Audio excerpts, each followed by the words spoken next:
guess to start, just if you tell us a little bit about your motivation for seeking re-election. Basically to continue the work that we've done for the 10th District and for the region. You know, when you do things for the 10th District, it's not just within the confines of the district, it's for the whole area.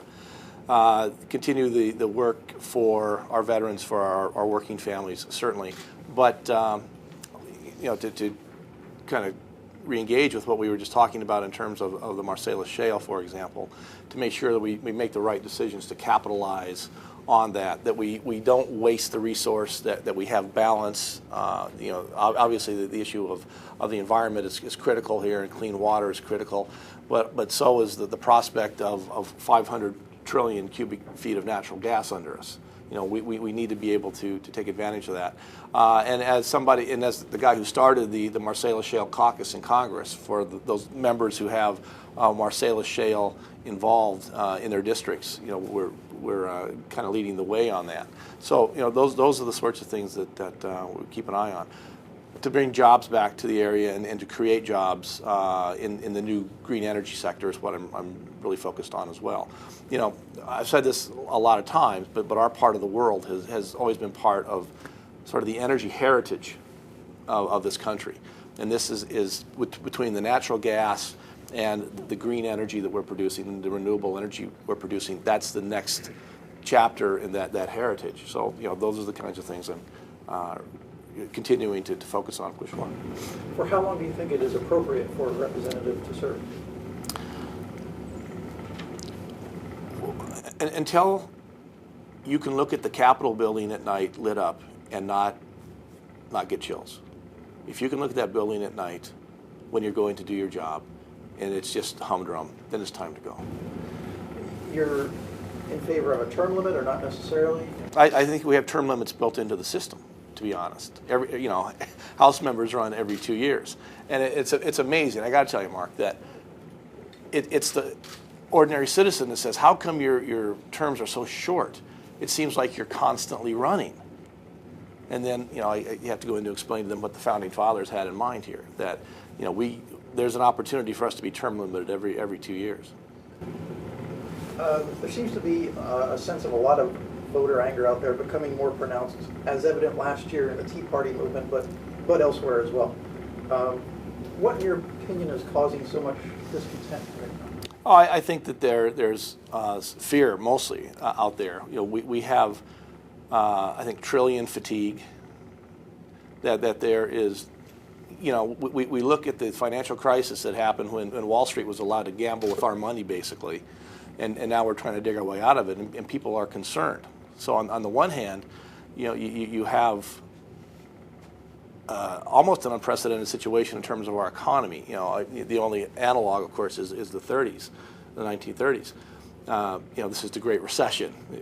I'm not sure exactly what prevented it from becoming called the Great Depression, but or another Great Depression. But at least I think that really kind of drives most of the fear and anger. But there's more ways for that to gain expression in this country now.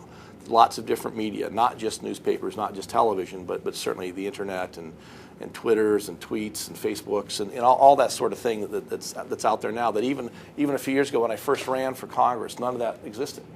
You know, we had emails and web pages and things like that, but you don't tweet or what Twitter or whatever it is.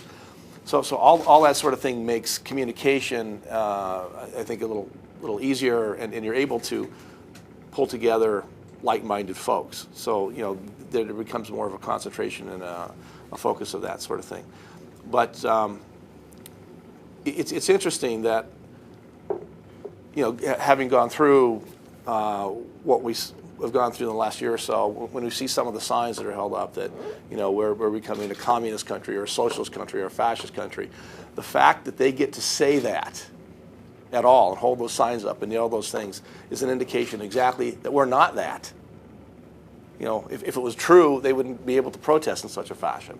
So I think it's a sign of the strength of the nation, to be honest, that we're able to do that and still. Could I jump in on that? So on the discontent, and I know we're going to get to health care. Probably Mark's got better questions than I do about it, that go to the heart of why you voted for it and those sorts of things. But have you, relative to public discontent, have you had any threats on your life or any threats that you considered to be atypical versus someone saying, hey, Carney, you're doing a bad job? Well, and Josh was present for this too, on the Saturday before the healthcare vote in the offices. People were in the all the office buildings on the Hill, and they were screaming at you, and it was, you know, it was loud, it was boisterous, but in terms of actual feeling a physical threat, not really. But there was just this palpable sense of anger, and I got the sense also that they all bolstered themselves.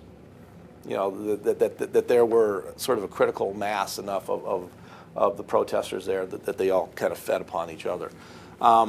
But that was really just the Saturday before the vote.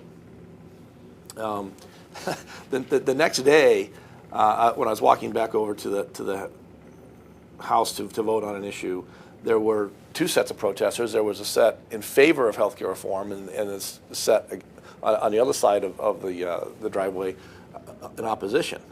And I say the people in favor were just as strongly in favor as those in opposition. So it was really an interesting dynamic on the Sunday afterwards.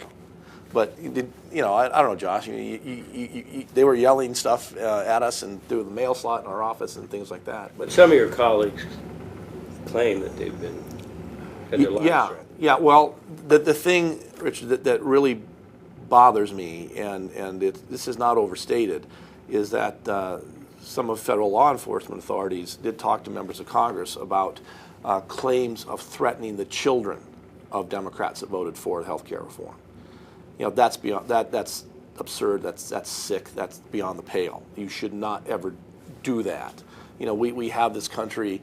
We have a system in this country that enables us to discuss our political differences and a way to work through them. But to threaten the lives of the children.